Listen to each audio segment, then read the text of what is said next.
नमस्कार सभी लोगों को, उत्कर्ष क्लासेस में आप सब लोगों का स्वागत है। तो देखिए, हम बात कर रहे थे पर्यावरण और पारिस्थितिकी के एक टॉपिक के बारे में। तो पर्यावरण और पारिस्थितिकी के टॉपिक मैंने जैसा कि कल बताया था आपको, बहुत ही महत्वपूर्ण टॉपिक है। और कल जहाँ तक हमने जो टॉपिक आपका किया था पिछली क्लास में, वहाँ पर हमने बात की थी पर आपकी इकोसिस्टम तक हम पहुँच गए थे। Ecosystem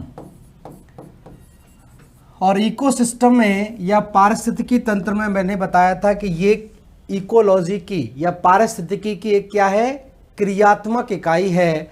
functional unit of ecosystem कहलाती है ये। Functional unit of ecosystem, ecology sorry, functional unit of ecology. तो पारिस्थितिकी की यह एक कैसी है, क्रियात्मक इकाई कहलाती है। फंक्शनल यूनिट का मतलब है क्रियात्मक इकाई। तो ये पिछली क्लास में हम बात कर चुके हैं क्रियात्मक इकाई के बारे में। उसके बाद मैंने बताया था कि इकोसिस्टम शब्द जो है वो सबसे पहले किसके द्वारा दिया गया, तो ये भी कई बार पूछा गया है। इकोसिस्टम शब्द की अगर बात आती है तो ये ए.जी. टेंसले नामक व्यक्ति के द्वारा दिया गया था और 1935 में, ठीक है, 1935 में। ईयर की जरूरत आवश्यकता नहीं है। तो ए.जी. टेंसले के द्वारा दिया गया था। उसके बाद अगर इसकी संकल्पनात्मक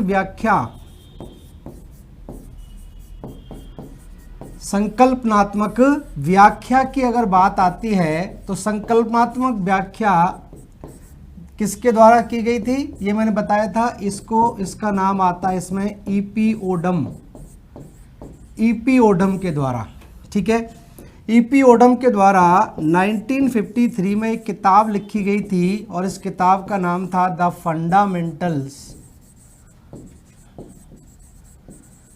फंडामेंटल्स ऑफ इकोसिस्टम। तो इसी किताब के अंदर फिर इसको हमने क्या बोल दिया, ईपीओडम को फादर ऑफ इकोसिस्टम बोल दिया जाता है। Father of ecosystem. इस तरह से ये बेसिक चीज़ हम यहाँ पर जान चुके थे। और यहाँ पर ये भी हम जान चुके थे कि क्या क्या इकोसिस्टम के घटक होते हैं। तो यहीं से हम शुरुआत करते हैं फिर आगे की तरफ। तो देखिए, यहाँ पर हम बात करें किसके, पारिस्थितिकी तंत्र के घटक। पारिस्थितिकी तंत्र के घटक, ठीक है। तो पारिस्थितिकी तंत्र के घटकों की हम बात करें तो इसको हमने दो भागों में बांटा था। एक तो आपके अजैविक घटक थे, एबायोटिक कंपोनेंट, अजैविक घटक, और दूसरे जो थे वो क्या थे, जैविक घटक थे। जैविक घटक या बायोटिक कंपोनेंट। तो जैविक और अजैविक घटकों में इसको विभाजित किया था। और अजैविक घटकों की हम बात करें तो अजैविक घटकों के अंदर हमने क्या क्या लिखा था, जैसे मैंने बात की थी भूभौतिक तत्वों की बात की थी। भूभौतिक तत्व, भूभौतिक तत्व, जलवायु, खनिज, रसायन, ये सारे किस में आ जाएंगे, अजैविक घटकों में। और जैविक घटकों की बात करें तो इसको हमने दो भागों में बांट दिया था। एक थे स्वपोषी और दूसरे थे परपोषी। ठीक है। स्वपोषी आप जानते ही हैं, जो अपना खाना अपने आप बना लेते हैं। तो स्वपोषी के अंदर हमने दो भाग में विभाजित किया था। एक तो प्रकाश संश्लेषी और दूसरे थे रसायन संश्लेषी, कीमोसिंथेसिस, रसायन संश्लेषी, ठीक है। और परपोषी की अगर हम बात करते हैं तो परपोषी में बहुत सारे आ जाते हैं। जैसे हम इसमें बात करें उत्पादक इसी के अंदर आ जाएंगे। परपोषी में हम बात करेंगे किसकी, शाकाहारी जीव, शाकाहारी, मांसाहारी, सर्वाहारी, सर्वाहारी, अपघटक, अपघटक, ये सारे आते हैं इसके अंदर। तो ये है ध्यान रखना पारिस्थितिकी तंत्र के घटक। और यहाँ से मैंने कल भी आपको बताया था, पिछली क्लास में बताया था, एक सीधा प्रश्न ये भी पूछा जाता है कि निम्नलिखित में से कौन पारिस्थितिकी तंत्र का एक अजैविक घटक है या कौन सा एक जैविक घटक है। तो आपको पता होना चाहिए कौन अजैविक घटक है और कौन जैविक घटक के अंदर आते हैं। अब एक एक करके इसके बारे में कुछ चीज़ें लिख लेते हैं। तो पहले है, लिखिए आप, पहला पॉइंट डालिए, भूभौतिक तत्व, भूभौतिक तत्व। तो भूभौतिक तत्व क्या होते हैं इसके बारे में थोड़ा सा यहाँ पर जान लेते हैं। तो देखिए अजैविक घटकों में हेडिंग डालिए पहले भूभौतिक तत्व। तो यहाँ पर लिखिए अजैविक घटक, अजैविक घटक और अजैविक घटक में नाम से पता चल जाएगा कि वे घटक जिसमें जीवन नहीं पाया जाता है तो वो अजैविक घटक में आ जाएंगे। और अजैविक घटक में सबसे पहले लिखिए भूभौतिक तत्व, भूभौतिक तत्व। तो देखिए भूभौतिक तत्व क्या होते हैं, इसको एक लाइन में आप लिख डालिए। लिखिए इसमें भूभौतिक तत्व में चट्टान का स्वरूप, भूभौतिक तत्व में क्या आ जाएगा, चट्टान का स्वरूप है, ढाल है, उच्चावच है, सूर्य ताप है, मृदा है, ये सब आ जाते हैं। तो भूभौतिक तत्व में चट्टान का स्वरूप, ढाल, उच्चावच, उच्चावच भूपृष्ठ पर उठे हुए और धसे हुए भाग इसके अंदर आ जाएंगे। उच्चावच है, सूर्य ताप है, सूर्य ताप, मृदा आदि, ये सारे के सारे अजैविक घटक किसके अंदर आते हैं, भूभौतिक तत्व के अंदर आ जाते हैं। ठीक है। अगर हम बात करें दूसरे तत्व की जिसको हमने जलवायु में विभाजित किया था, जलवायु तत्व के अंदर, तो जल और वायु से आपको पता चल रहा है किसके बारे में होगी, वायुमंडल के बारे में बात होगी, तापमान के बारे में बात होगी, आर्द्रता के बारे में, पवन के प्रवाह के बारे में, वर्षा की मात्रा के बारे में। तो ये सब किस में आ जाएगा, जलवायु तत्व के अंदर आ जाएगा। तो दूसरा तत्व बात करें यहाँ पर जलवायु तत्व।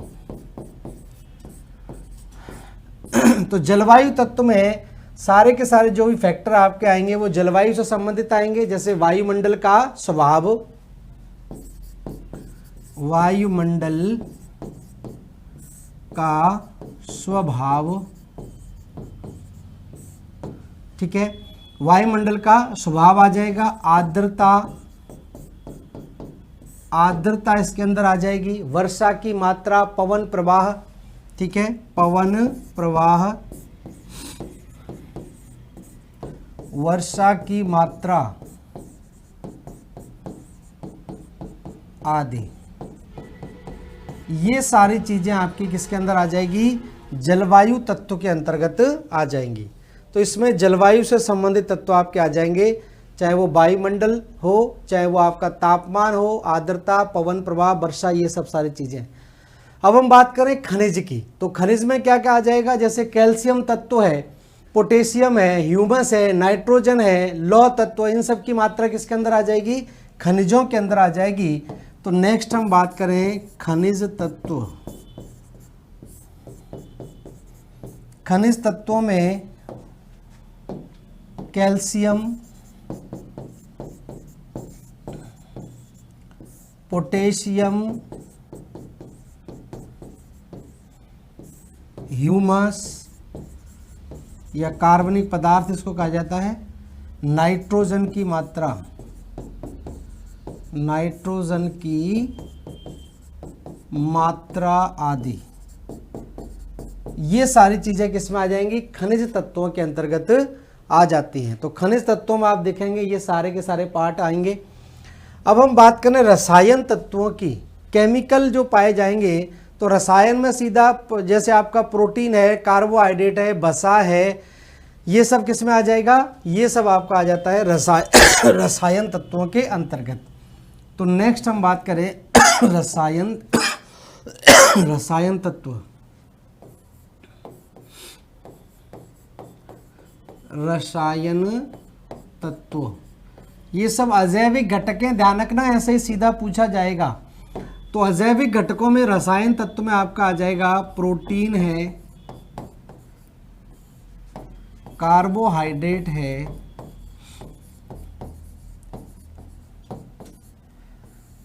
अमीनो अम्ल है,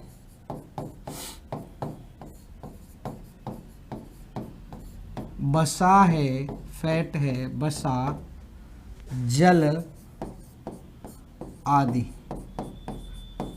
ये सारे के सारे पदार्थ, ये तत्व आपके आ जाएंगे किसमें, रसायन के अंदर आ जाएंगे। ठीक है, तो ये आपके कौन से हो गए, अजैविक घटक हो गए।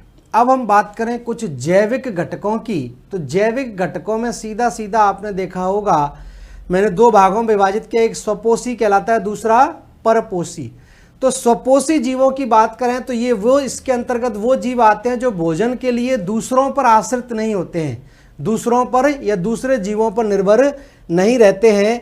अजैविक घटकों की उपस्थिति में, अजैविक घटकों की उपस्थिति में वे अपना भोजन स्वयं तैयार करते हैं। तो हम बात करेंगे किसकी अब, स्वपोषी। तो यहाँ पर हेडिंग डालेंगे जैविक तत्व, जैविक घटक, जैविक घटक या बायोटिक कंपोनेंट, बायोटिक कंपोनेंट्स। तो जैविक घटकों की या बायोटिक कंपोनेंट्स की देखिए यहां पर हम बात करें तो सीधा सीधा मतलब इसमें सबसे पहले हम लिख लेते हैं स्वपोषी, स्वपोषी जीव, या इनको बोलते हैं ऑटोट्रॉप्स, ऑटोट्रॉप्स कहलाते हैं। तो स्वपोषी के अंदर वे जीव आ जाएंगे जो भोजन के लिए दूसरे जीवों पर निर्भर नहीं करते हैं, वे जीव जो भोजन के लिए अन्य जीवों पर निर्भर नहीं रहते हैं, निर्भर नहीं होते हैं। अर्थात अजैविक तत्वों की सहायता से, अजैविक तत्वों की सहायता से अपना भोजन स्वयं तैयार करते हैं। तो अजैविक तत्वों की सहायता से, नेक्स्ट पेज पर लिख देता हूं, अपना भोजन स्वयं तैयार करते हैं, अपना भोजन स्वयं तैयार करते हैं। तो अपना भोजन अपने आप बनाते हैं। ध्यान रखना, ऐसे जीवों को हम क्या बोलते हैं, स्वपोषी बोलते हैं। ठीक है, स्वपोषी जीव कहलाते हैं। और ऐसा कौन से होंगे, जैसे हरे पेड़ पौधे, जैसे हरे पेड़ पौधे। तो हरे पेड़ पौधे क्या करते हैं कि ये एक क्रिया करते हैं जिसको बोलते हैं प्रकाश संश्लेषण की क्रिया। हरे पेड़ पौधे क्या करते हैं, फोटोसिंथेसिस करते हैं, फोटोसिंथेसिस या प्रकाश संश्लेषण।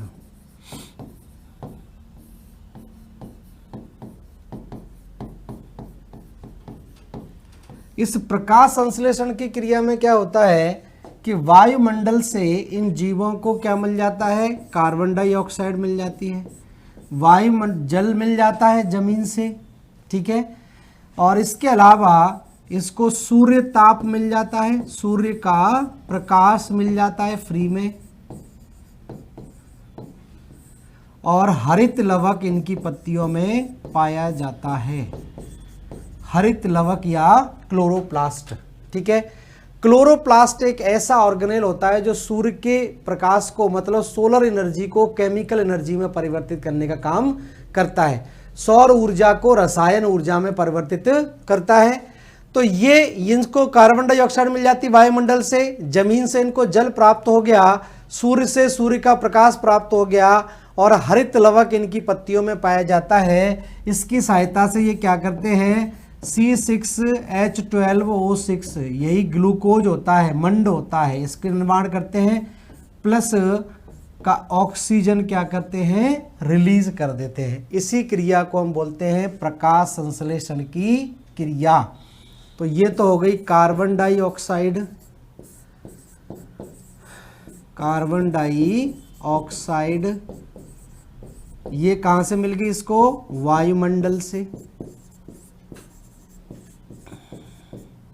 ठीक है, ये हो गया जल, जल तथा खनिज इसको कहाँ से मिल गए, मृदा से प्राप्त हो गए, ये मृदा से प्राप्त हो गए।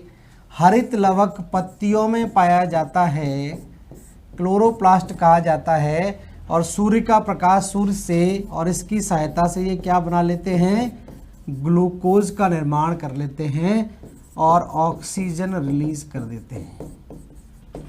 यही अभिक्रिया कहलाती है प्रकाश संश्लेषण की अभिक्रिया, या इसी को हम बोलते हैं फोटोसिंथेसिस। तो फोटोसिंथेसिस की क्रिया कहलाती है। तो ये तो स्वपोषी जीव हो गए, स्वपोषी जीव प्रकाश संश्लेषण कर लेते हैं।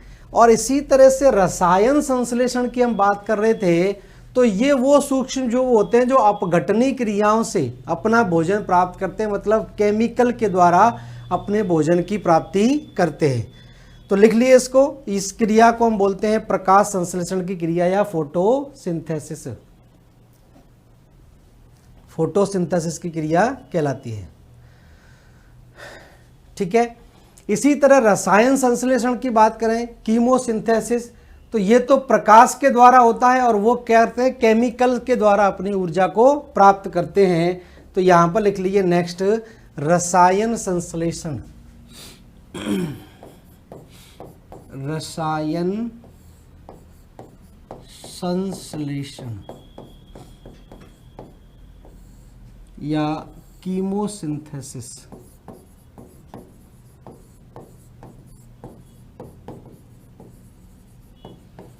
कीमोसिंथेसिस। तो रसायन संश्लेषण में सीधा क्या है कि इसके अंतर्गत क्या होता है कि यह सूक्ष्म जीव हैं जो क्या करते हैं, अपघटी प्रक्रियाओं के विकास, अपघटनी क्रियाओं द्वारा, लिख लेना, यह सूक्ष्म जीवों में पाया जाता है। सूक्ष्म जीवों में पाया जाता है जो अपघटनी, डिकम्पोजर्स,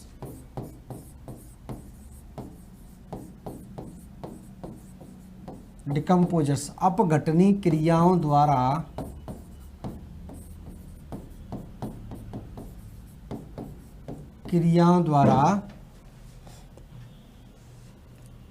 भोजन की प्राप्ति करते हैं,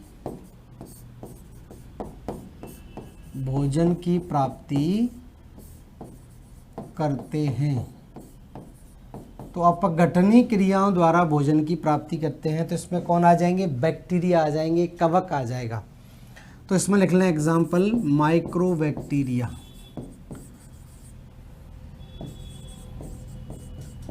माइक्रोबैक्टीरिया, साइनोबैक्टीरिया, इस तरह से ये पार्ट इसमें आते हैं। तो ये तो बात हो गई किसकी, ये तो बात हो गई हमारी केवल अजैविक घटकों की और जैविक घटकों में स्वपोषी की। अब हम बात करें किसकी, परपोषी, परपोषी की बात करते हैं। ठीक है, तो हेडिंग डालेंगे यहाँ पर, हेट्रोट्रॉप्स या परपोषी जीव। Hetero crops.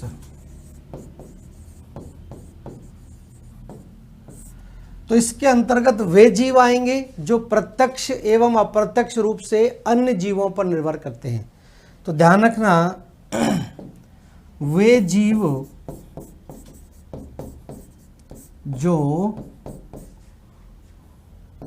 विकास चक्र को पूरा करने के लिए, वे जीव जो विकास चक्र को पूरा करने के लिए प्रत्यक्ष एवं अप्रत्यक्ष, प्रत्यक्ष एवं अप्रत्यक्ष रूप से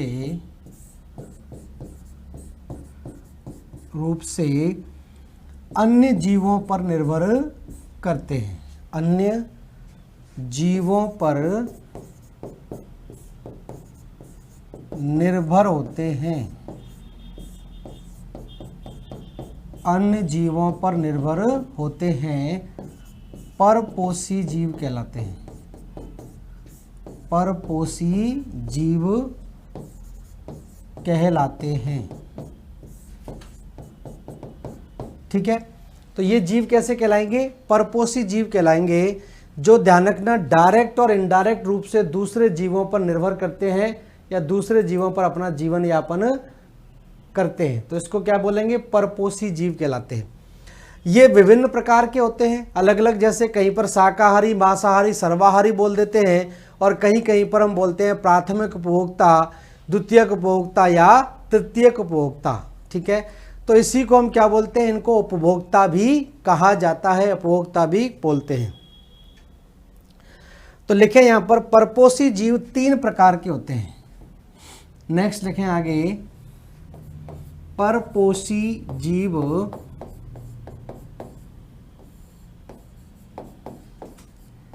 3 प्रकार के होते हैं, 3 प्रकार के होते हैं। ठीक है, ध्यान रखना, इन्हें क्या कहा जाता है? इन्हें उपभोक्ता भी कहा जाता है, इन्हें उपभोक्ता, कंज्यूमर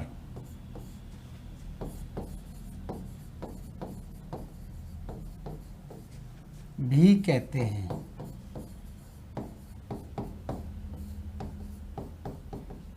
ठीक है, तो ये 3 कैटेगरी में डिवाइड किए गए हैं। उपभोक्ताओं को 3 कैटेगरी में बांटा गया है। एक कैटेगरी कहलाती है, इसको बोलते हैं हम प्राथमिक उपभोक्ता, प्राथमिक उपभोक्ता। ये क्या कहलाता है? प्राथमिक उपभोक्ता कहलाता है। ठीक है, और प्राथमिक उपभोक्ता की देखिए अगर हम बात करें तो प्राथमिक उपभोक्ता में क्या आ जाएगा? प्राइमरी कंज्यूमर इसको बोलेंगे। तो प्रकृति के वे जीव जो भोजन के लिए प्रत्यक्ष रूप से उत्पादकों पर निर्भर होते हैं, प्रत्यक्ष रूप से उत्पादकों पर निर्भर करते हैं। तो प्रकृति में पाए जाने वाले वे जीव, प्रकृति में पाए जाने वाले वे जीव, प्रकृति में पाए जाने वाले वे जीव जो भोजन के लिए, भोजन के लिए प्रत्यक्ष रूप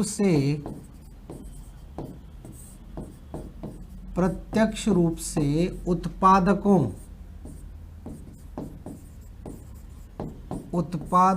पर निर्भर होते हैं।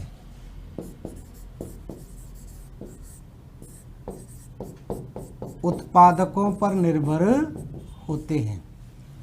तो ये ध्यान रखना क्या है? उत्पादकों पर निर्भर होते हैं। और उत्पादक कौन है? उत्पादक हमने अभी बात की थी। उत्पादक कौन होते हैं? हरे पेड़ पौधे,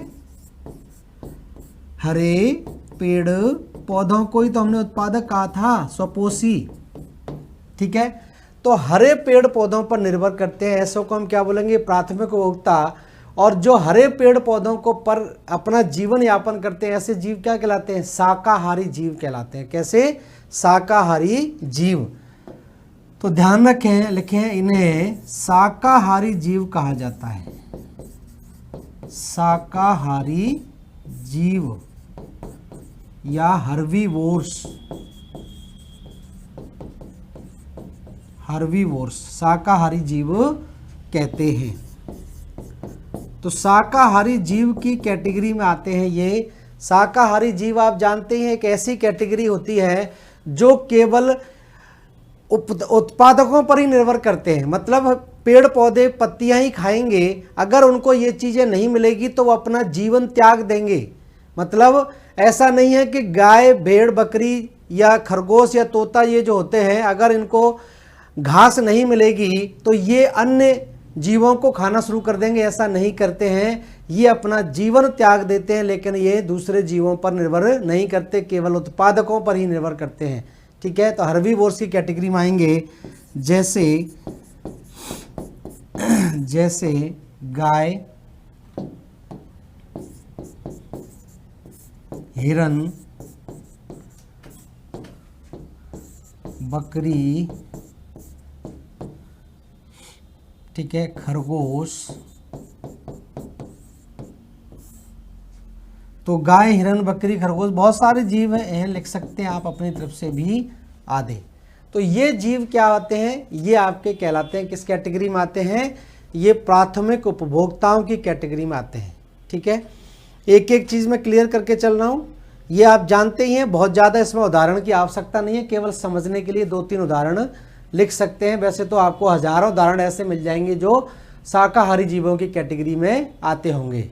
ठीक है, अब हम बात करें द्वितीयक उपभोक्ताओं की, तो दूसरी कैटेगरी किसकी कहलाएगी? द्वितीयक उपभोक्ता या सेकेंडरी कंज्यूमर्स। तो दूसरी कैटेगरी यहाँ पर लिख लीजिए, इसको हम बोलते हैं द्वितीयक उपभोक्ता। द्वितीयक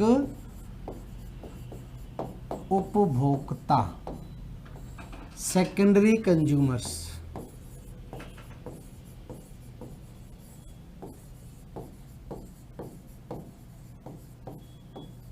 सेकेंडरी कंज्यूमर्स।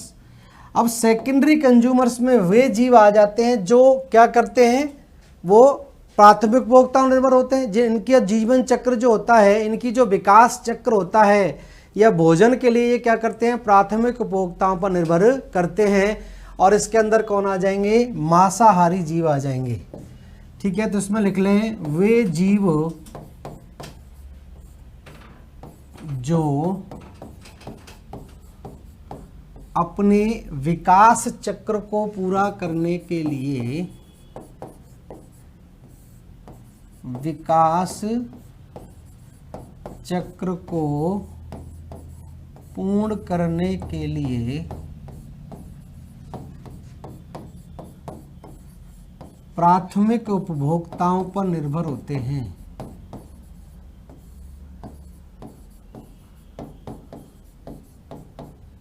प्राथमिक उपभोक्ता पर निर्भर होते हैं।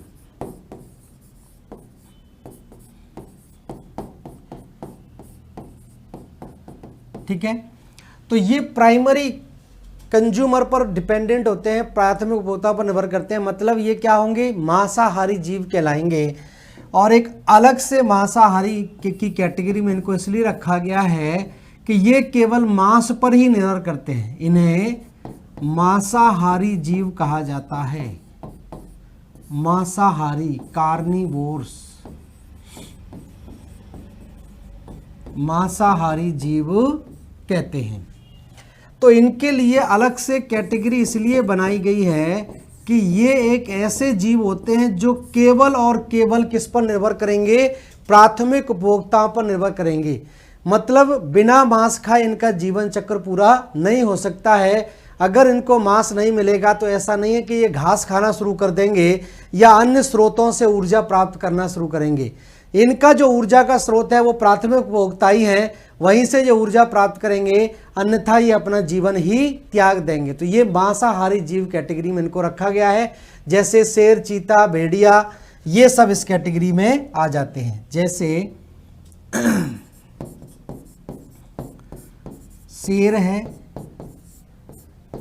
बाघ है, ठीक है, भेड़िया है, ठीक है, लकड़बग्गा है या हाइना, हाइना बोलते हैं इसको, हाइना। तो ये सारी की सारी कैटेगरी जो है वो किस में आती हैं, मांसाहार के अंदर आती हैं, मांसाहारी जीव कहलाते हैं। मतलब ये केवल और केवल मांस खाने पर ही विश्वास करते हैं, बाकी और कोई चीज नहीं खाएंगे, ठीक है। अब हम बात करें तृतीयक उपभोक्ताओं की, तो तृतीयक उपभोक्ताओं वाली कैटेगरी एक ऐसी कैटेगरी है जो दोनों पर निर्भर करती है। मतलब वो पेड़ पौधे भी खा सकते हैं और वो प्रकृति में अगर उनको अन्य जो प्राथमिक उपभोक्ता है, द्वितीयक उपभोक्ता है, इसको भी वो खा सकते हैं। तो वो आपकी कैटेगरी कहलाती है, इसको बोलते हैं हम सर्वाहारी या तृतीयक उपभोक्ता कहलाते हैं। तो मैं यहाँ पर लिख देता हूँ नेक्स्ट पेज पर ही, तृतीयक उपभोक्ता।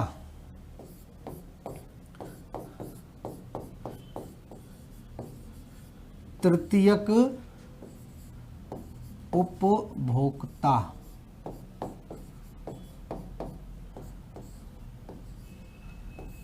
Tertiary consumers.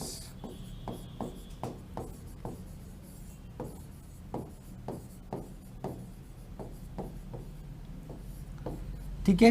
अब टर्शरी कंज्यूमर की बात करें तो इसके अंदर वे जीव आ जाएंगे जो प्राथमिक और द्वितीयक दोनों को खा जाते हैं, ठीक है।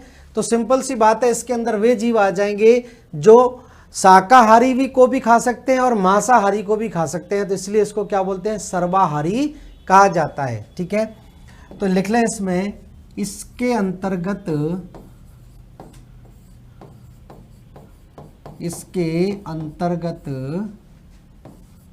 वे जीव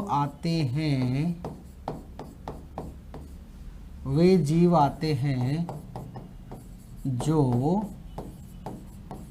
अपना जीवन चक्र पूरा करने के लिए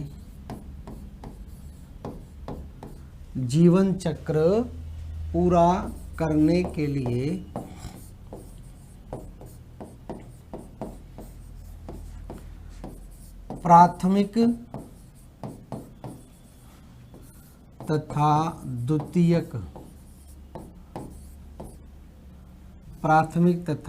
द्वितीयक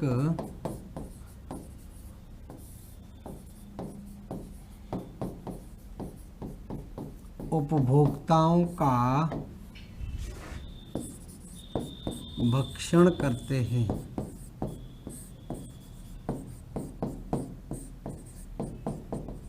ठीक है।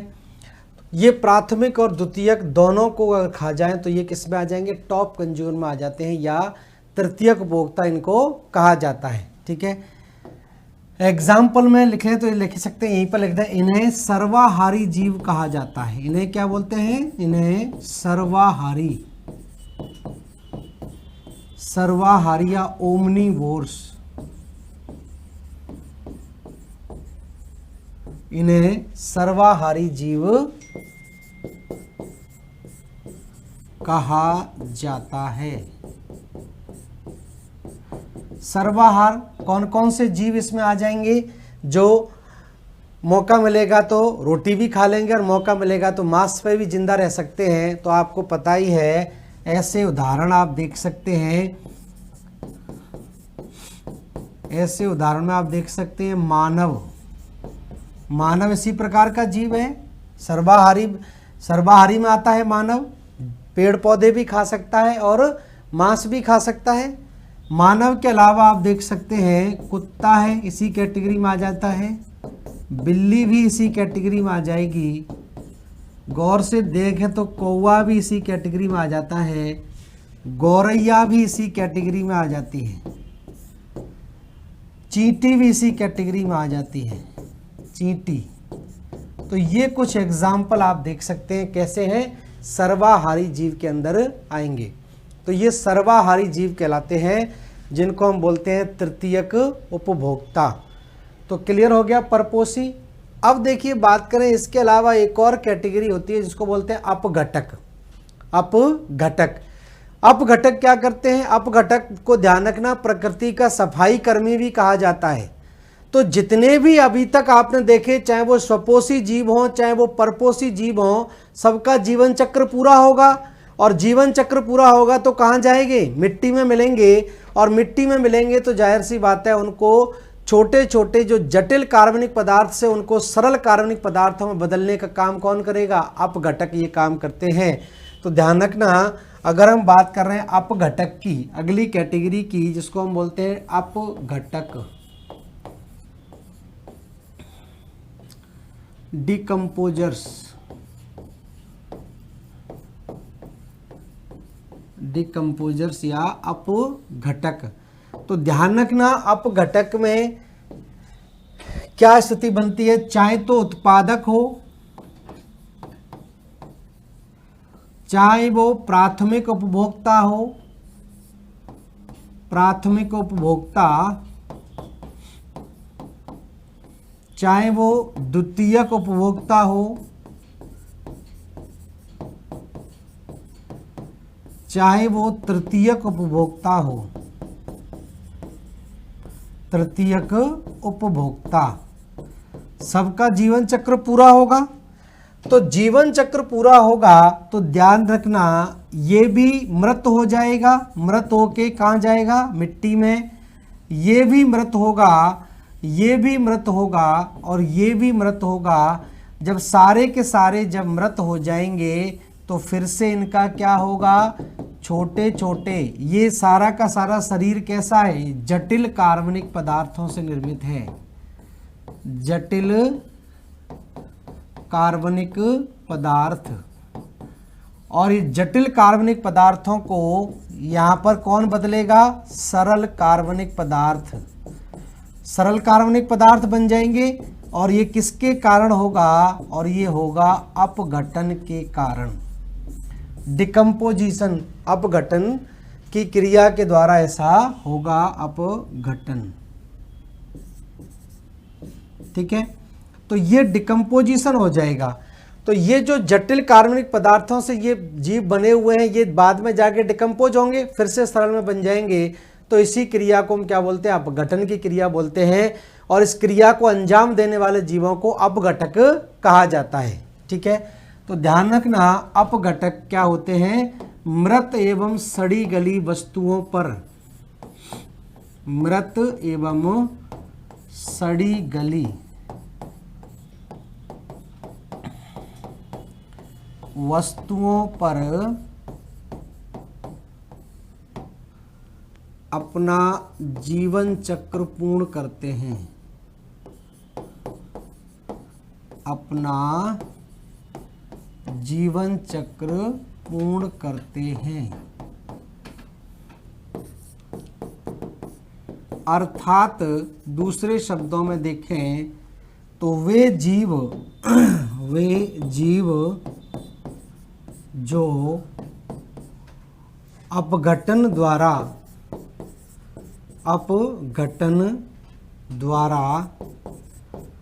जटिल कार्बनिक पदार्थों को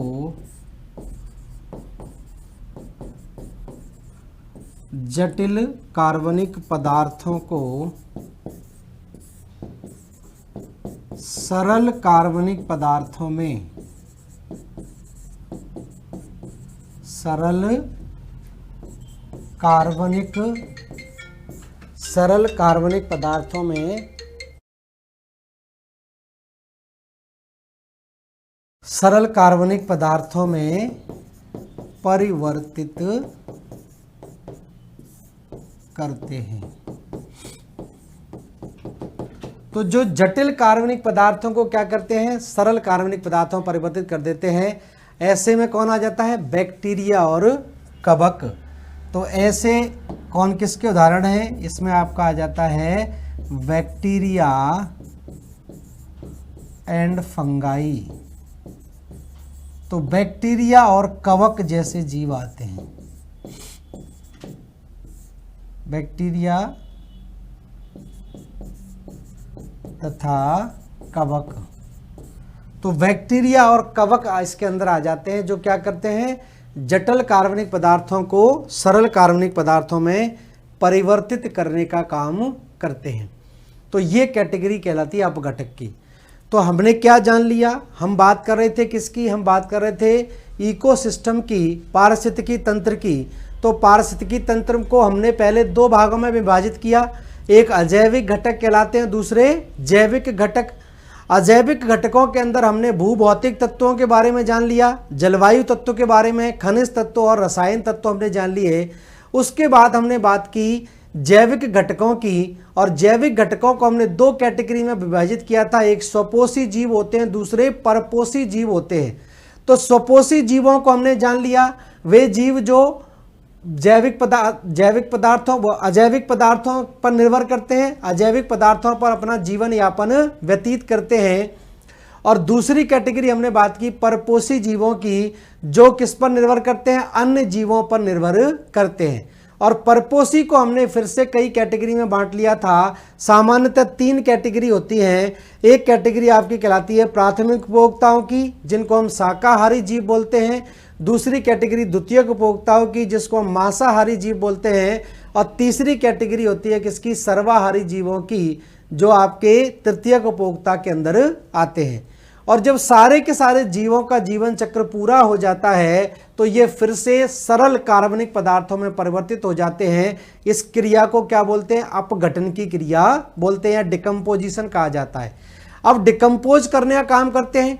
आपने देखा होगा कोई जानवर मर जाता है और उसको आप खेत में या खुले में छोड़ देते हैं, तो कुछ ही समय बाद उसकी पूरी की पूरी बॉडी क्या होती है, गायब हो जाती है।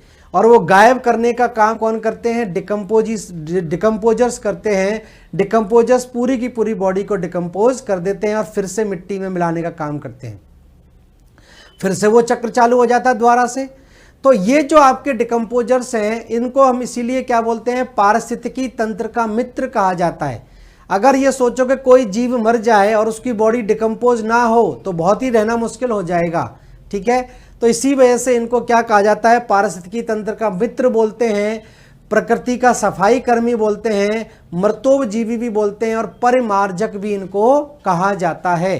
तो परिमार्जक की कैटेगरी में भी ये आते हैं। तो अपघटकों को ध्यान रखना, अपघटकों को हम कई नामों से भी जानते हैं।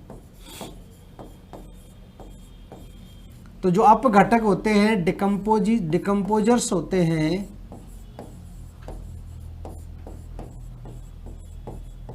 बहुत महत्वपूर्ण भूमिका निभाते हैं पारिस्थितिकी तंत्र में। इसके अंदर बैक्टीरिया एंड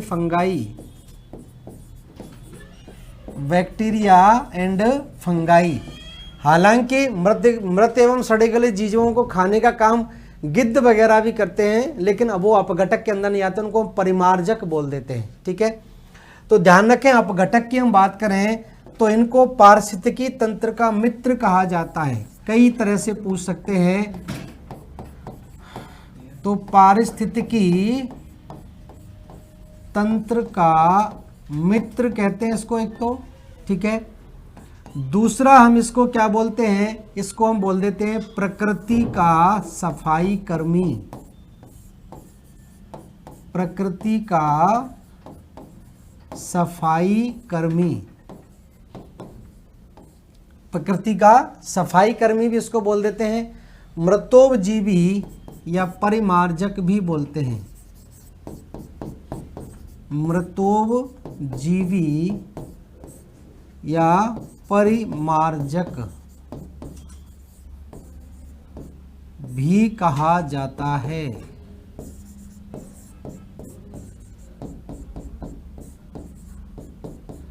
तो इस प्रकार से ये अलग अलग नामों से जाने जाते हैं।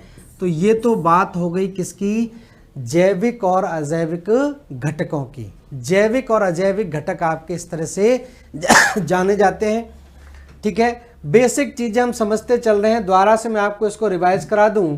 यहाँ से हमने शुरुआत की थी, बहुत ही बेसिक है, सारी चीज़ें मैं क्लियर करते हुए चल रहा हूँ। देखिए बहुत धीमी गति से चल रहा हूँ इसी वजह से।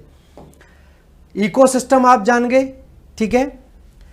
इकोसिस्टम क्या होती है, the functional unit of ecology कहलाती है। और यही जो है वो आपकी क्या है, एक मैंने बताया था आपको self regulating and self maintaining unit है। ठीक है, सेल्फ रेगुलेटिंग और सेल्फ मेंटेनिंग इकाई भी कहलाती है, अपने आप को ये रेगुलेट भी करते हैं। ठीक है, इकोसिस्टम शब्द जो है वो टेंसले के द्वारा दिया गया, ध्यान रखना, और इसकी संकल्पनात्मक व्याख्या करने वाले व्यक्ति का नाम है ईपी ओडम। ईपी ओडम के द्वारा एक किताब लिखी गई 1953 में। इसकी किताब का नाम है द फंडामेंटल्स ऑफ इकोसिस्टम। और फंडामेंटल्स ऑफ इकोसिस्टम लिखने के बाद इसने इसकी संकल्पना तो व्याख्या की, इसी वजह से इसको हम क्या बोलते हैं, फादर ऑफ इकोलॉजी भी बोलते हैं, फादर ऑफ इकोसिस्टम भी बोलते हैं, ध्यान रखें। उसके बाद हमने पारिस्थितिकी तंत्र के घटक, अजैविक घटक हो गए और एक तरफ जैविक घटक हो गए। अजैविक घटकों के अंदर हमने इसको भी विस्तार से जान लिया, और जैविक घटकों में क्या स्वपोषी होते हैं और क्या परपोषी जीव होते हैं, जिसमें शाकाहारी, मांसाहारी, सर्वाहारी और अपघटक आ जाते हैं। ठीक है, एक एक करके जान लिया। भूभौतिक तत्व में क्या आ जाएगा, चट्टान का स्वरूप है, ढाल है, उच्चावच है, सूर्य ताप है, मृदा आदि, ये सब इसके अंदर आ जाएगा। जलवायु तत्व के अंदर वायुमंडल का स्वभाव, आर्द्रता, पवन प्रवाह, वर्षा की मात्रा, ये सब आ जाएगा। और खनिज तत्व में कैल्शियम, पोटेशियम, ह्यूमस, नाइट्रोजन की मात्रा। ह्यूमस का मतलब क्या है, वही कार्बनिक पदार्थ होते हैं। रसायन तत्व के अंदर भी प्रोटीन, कार्बोहाइड्रेट, अमीनो अम्ल, वसा, ये सब रसायन तत्व के अंदर आ जाते हैं। फिर हमने बात की जैविक घटकों की, और जैविक घटकों में स्वपोषी जीव आ गए जो फोटोसिंथेसिस की क्रिया कर लेते हैं। उसके बाद हमने रसायन संश्लेषण ले लिया, और परपोषी जीव आ गए। परपोषी जीवों को हमने फिर से 3 भागों में बांट दिया था। ये अपने 3 प्रकार के होते हैं, जिसमें प्राथमिक, द्वितीयक और तृतीयक उपभोक्ताओं को यहाँ पर लिया था। ठीक है, प्राथमिक, द्वितीयक और तृतीयक उपभोक्ताओं को लिया, और उसके बाद फिर हमने किसको लिया, अपघटक को लिया। बेसिक चीज़ है, ये तो जान ही रहे हैं बचपन से।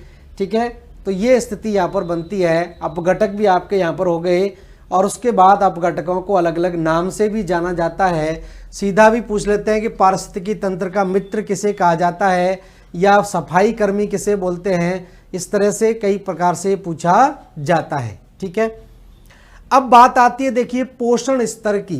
पोषण स्तर की बात आती है, तो पोषण स्तर की अगर हम बात करें, पोषण स्तर का मतलब होता है कि एक उत्पादकों का पोषण स्तर हो गया, उत्पादकों के ऊपर प्राथमिक उपभोक्ताओं का पोषण स्तर हो गया, द्वितीयक उपभोक्ता का, तृतीयक उपभोक्ता का।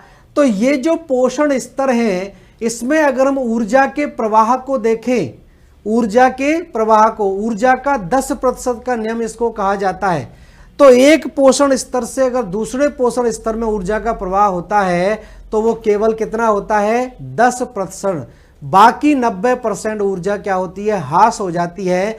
मतलब 90% ऊर्जा आपके अंतरिक्ष में चली जाती है, वायुमंडल में चली जाती है। तो ध्यान रखें पोषण स्तर की।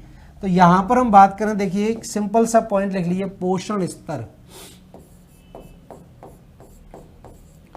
पोषण स्तर, ट्रॉपिक लेवल, ट्रॉपिक लेवल।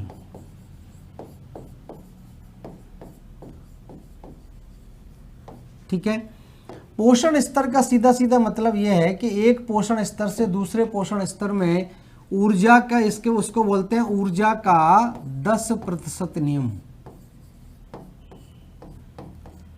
10% नियम, बस इतना याद रखना है, ऊर्जा का 10% नियम क्या है।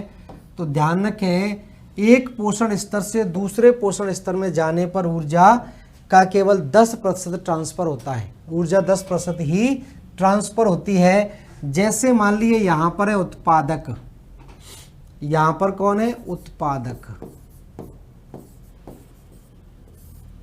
ठीक है, उत्पादक। यहां पर हमने ले लिए प्राथमिक उपभोक्ता। ठीक है, द्वितीयक उपभोक्ता,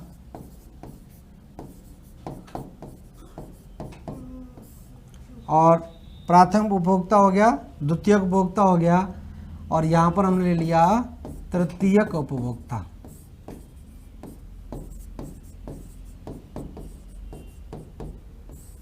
ठीक है, तो सिंपल सी बात आप देखिए यहां पर, ये तो उत्पादक की कैटेगरी हो गई, ये प्राथमिक उपभोक्ता हो गया, ये द्वितीयक उपभोक्ता हो गया और ये तृतीयक।